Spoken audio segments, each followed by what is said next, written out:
Welcome to this very special edition of the KJ Masterclass Live, the show which ensures that you profit from your time spent here with experts, either through their industry insights, information, or simply learning from them. And today we have Terry Whalin, an editor and author of more than 60 books. He's written for more than 50 magazines, and several of Terry's books have sold over 100,000 copies. He has been a former literary agent and he's a current acquisitions editor. He shares insider knowledge to help aspiring authors and avoid common pitfalls and increase their chance of publishing success. Welcome to the show, Terry. AJ, wonderful to be here with you. You are welcome. Welcome to the show, Terry. Welcome to India in this online form. And I'm sure not just in India, but a lot of people, a lot of authors all across the world will benefit from what we are going to discuss right now. We'll understand about publishing myths from you. We'll understand about this whole publishing business from you. And so before this, we come to this details on this. Let's understand a bit about your background, your journey, so that people know more about you, who they are listening to, and learn from your journey itself. Sure, AJ. I studied journalism at the university, and then I thought that's what I was going to do with my life. But I went into linguistics for 10 years and spent several years in Guatemala, Central America, and wandered back to my writing, and that's kind of where I've been ever since. I had my first book was published in 1992, a little children's book that I did called When I Grow Up, I Can Go Anywhere for Jesus, that I did. And so that was my very first book, and I've written all kinds of things since then. Right, Terry. So I want to understand, how should people understand publishing in today's time? With so many, earlier it was traditional publishing, now it is self-publishing, and there nowadays people are also publishing a few things on one particular part or on one platform, then another particular part later next week, sharing a bit and also changing it as per the suggestions of the people that are there as part of this. So I want to understand, for a common person, how should they consider publishing as? How do you consider publishing as? Yeah, I work for a New York publishing house, Morgan James Publishing, and our books are sold all over the world, but they're primarily sold in about 98% of the bookstores in North America, including the brick and mortar stores. So from my perspective, getting your book broadly out there all over the place is one of the key factors to have success, that your book can be accessible everywhere. Right. So if your book is accessible everywhere, then people talk about Amazon, KDP, and Right. and that is, but then people say that it is even though my books are available everywhere, I do not get anything except for a certain percentage of this whole thing. Though I feel happy about it, and then people are nowadays looking at many options that are there, including getting them published themselves and selling books through their own websites or other platforms, other alternative platforms, which are again in many big numbers. Because you see, one of the big challenges that I understand is that Amazon, if you look at it, you don't own any data, so you don't know who is taking your book, who is liking your book, not liking your book, maybe few reviews here and there. All you got is a bit of money of all the hard work that you have done. So that is why I asked, what should one understand all about publishing? How should then Amazon takes your book everywhere, but then you got nothing in hand? Well, that's one of the reasons at Morgan James, Amazon is a big customer of ours, but they're only 24% of our overall business. So the way I look at it is, if you publish with Amazon, you're missing 76% of what we do for the book out there. We're on over 180 online platforms.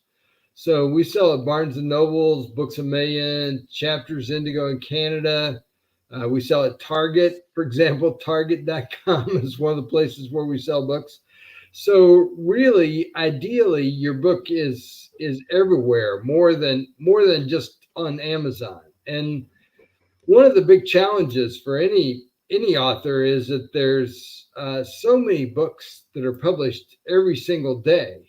I mean, there's just thousands of new books that come out every day. So you as an author have an obligation to be out there, be telling people about your book, because if you don't, nobody else is going to do it. Right, right. But then authors themselves are in a lot of dilemma even before they start writing. So, how should authors understand about this whole writing business? Firstly, their dilemma is, I think great, but will I be able to write a book? Then what will I do if I, will my book sell? Will Yeah. anyone like my books? And then there are so many conceptions, misconceptions, uh, so many other things that are there in the writer's mind, as well as author's mind, or outside also. And that is where we come to your book, 10 publishing myths. Help us understand then publishing from that myth perspective, how far they are only myths and not truth. Help us understand so that it can clear a lot of cobwebs in a lot of potential authors' mind. Yeah, what I find, AJ, from talking to a lot of authors is that their expectations are totally unrealistic. They like one myth would be, I'm going to make a lot of money with my book. My book is going to be a bestseller.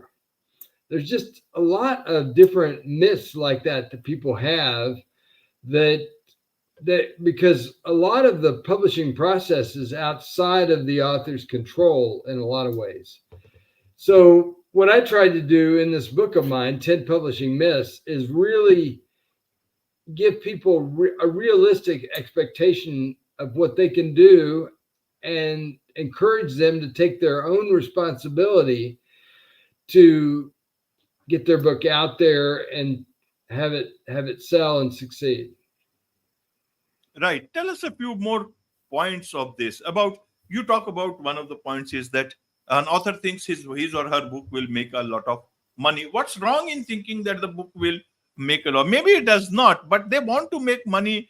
They don't want to, be a poor author. They want to have a better quality of life for themselves, and that's why this whole self-publishing business has also come in to help them, keep a lot of these things to themselves, so that they can earn the maximum percentage of what they have really worked hard for. So what's I want to understand this whole money business. Why is it wrong to expect money only when their book No, it's comes not. out in the market?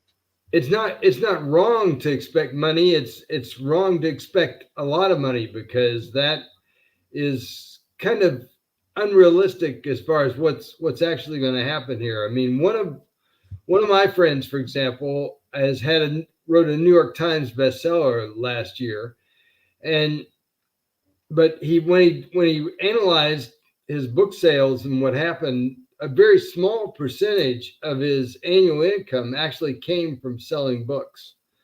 So that's not untypical. I mean, a lot of these people just think that they're going to publish their book and it's just going to fly out the door like crazy, it's when they haven't done anything to make that kind of thing happen. So it's more than just writing it. It's actually the marketing and the selling of the book and getting it out into people's hands.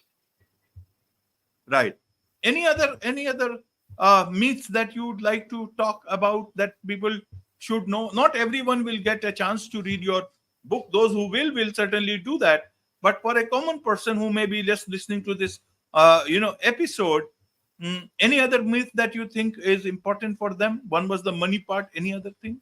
Well, the other myth is that my publisher will. I have a whole series of them here, but one myth, the second myth I have is that my publisher will sell and promote my book. Because everybody believes that somebody else is going to be that person to promote your book for you, some other than yourself. My revelation about this, AJ, happened when Mark Victor Hansen, who is the co-author for the Chicken Soup for the Soul books, invited me out to Los Angeles in 2007 for his mega book marketing university. Now, at that point, I had written about 50 books for traditional publishers and gotten advances and all this kind of thing. They invited me as a literary agent, so I was there. I took pitches from people, but I also sat there with about 400 other people listening to the speakers and all that. And at that point in my life, I had a lot of negative royalty statements. I mean, publishers had paid me an advance for my book, but unless it sells, it doesn't earn back that advance. So I was getting negative royalty statements from all these publishers. But it was almost like I woke up during that webinar, because I realized how little I was doing myself to promote my own book. Jack Canfield, who was the co-author with Mark Victor Hansen, the Chicken Soup for the Soul books, Jack has written this book called The Success Principles. And it's really about the different ways that people succeed in life. The very first success principle is one that a lot of people don't like. It says that I will take 100% responsibility for my own success. Now, nobody wants to take 100% responsibility. We want somebody else to do that. And I realized during that workshop how little I was doing myself to promote my own book. I had a terrywhalin.com website, but I had no blog. Right. I wasn't doing podcasts like this. I wasn't doing anything at all to really promote my own book. So I decided back then that I was going to take 100% responsibility for my own success.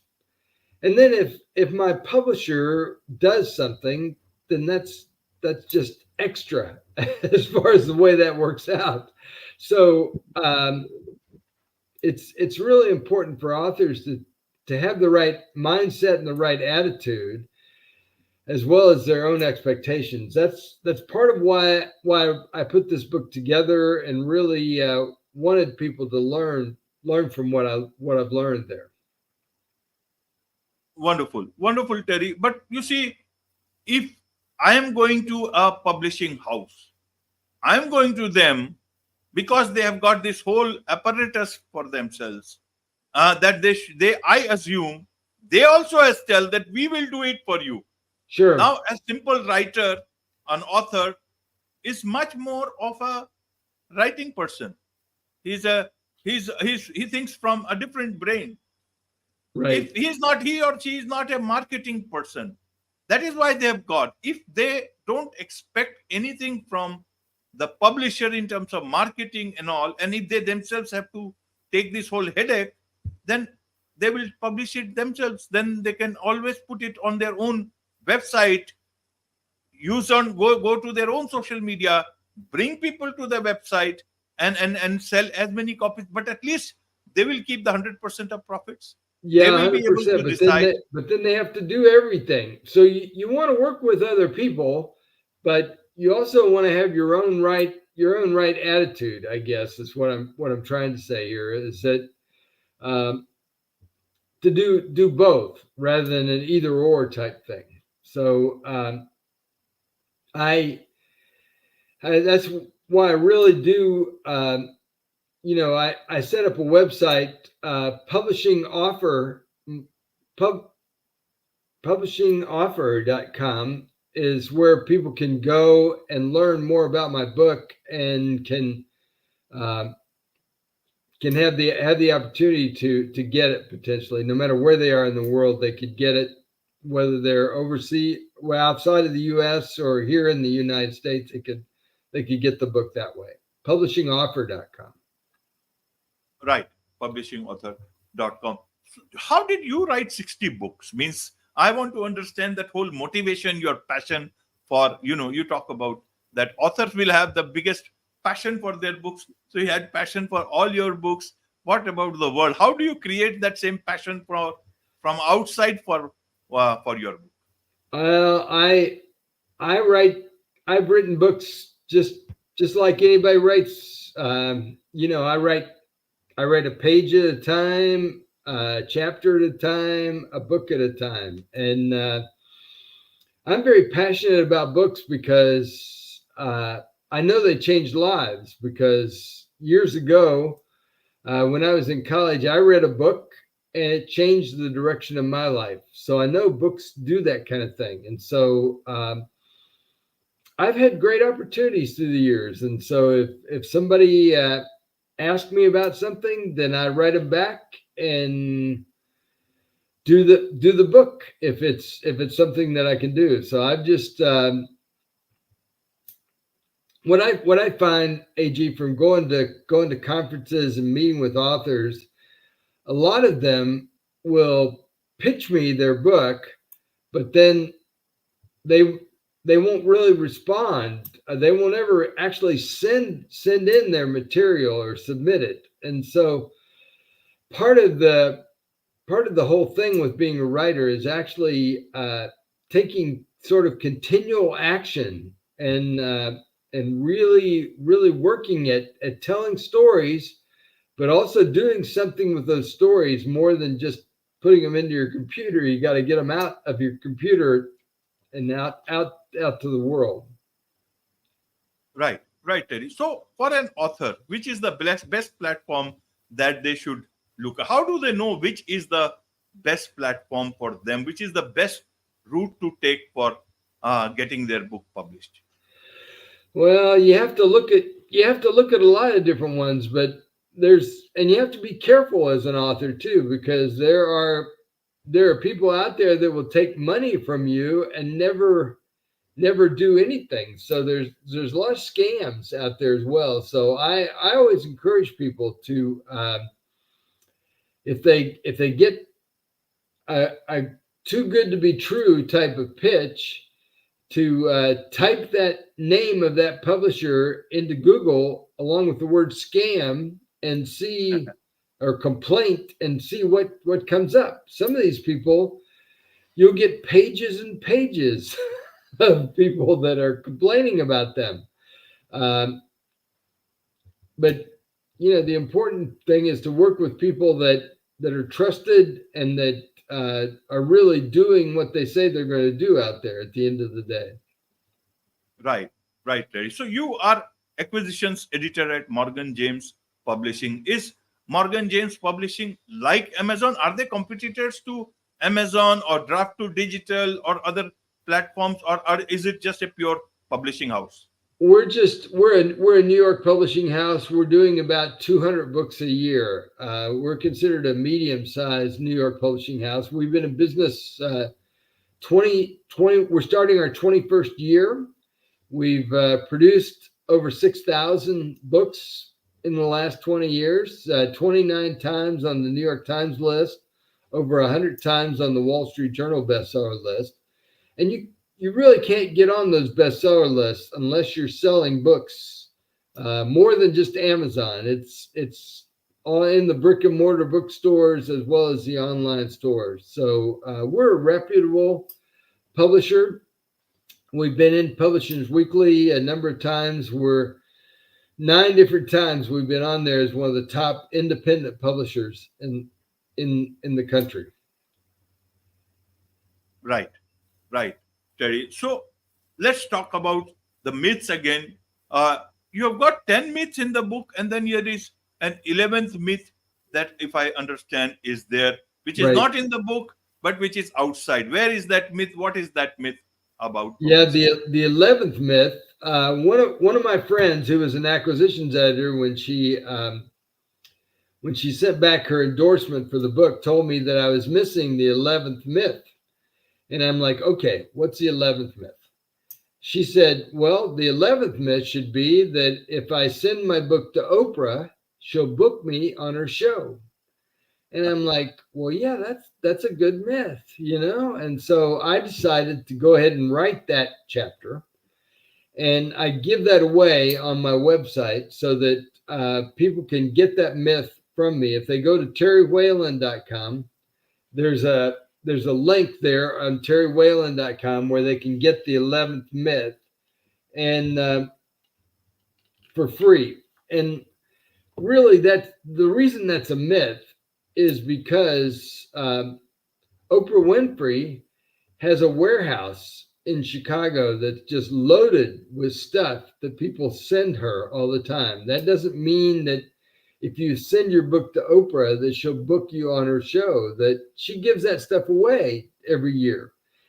So there's a lot of other things that you can do rather than just send your book to Oprah. And so that's what I wrote about in that chapter. Right, right. So, what is the best strategy for an author to get publicity? Is it about podcasts like this, or is it about sending the books to others, or is it publishing it all about the details on your social media, on your website? Well, the best strategy to get published is to have to get published for one thing, to be in magazines, to be online, to start a social media presence, but then to go to writers' conferences and meet editors and meet agents and get your book out there into the have a multi strategy rather than just one way to do it. Amazon's good. Don't get me wrong. We actually discourage our authors at Morgan James from using the word Amazon because a lot of retailers don't like Amazon. They believe Amazon's destroyed their business over the years. So they can ban your book if you use Amazon too much. So when I set up a website, for example, I do sell at Amazon, but they can get it directly from me. They can get it from barnesandnobles.com or Books A Million, their independent bookstore, a lot more than just Amazon at the end of the day. A lot more than just Amazon. There is much to learn about all these things from you, Terry, and I'm sure a lot of people, a lot of authors would like to learn more from you, about you, and also perhaps take your services and help. So, what is the best way for them to connect with you? Well, the best way is just even to go to terrywhalin.com website, or my blog. I've got over 1,700 entries in my blog is another way to find me. I'm on Twitter. I have 180,000 followers on Twitter or LinkedIn. You can find me there, those places. To get the book, if they want to do that, again, publishingoffer.com is a way to go over there and get the book directly from me, along with over $200 worth of free bonuses that I send them about that. If they go to terrywhalin.com, they can get the 11th myth, and that's another option for them. Wonderful. With this, it's a wrap on this very special edition of the KJ Masterclass Live. Thank you so much indeed for joining us. Thank you, AJ.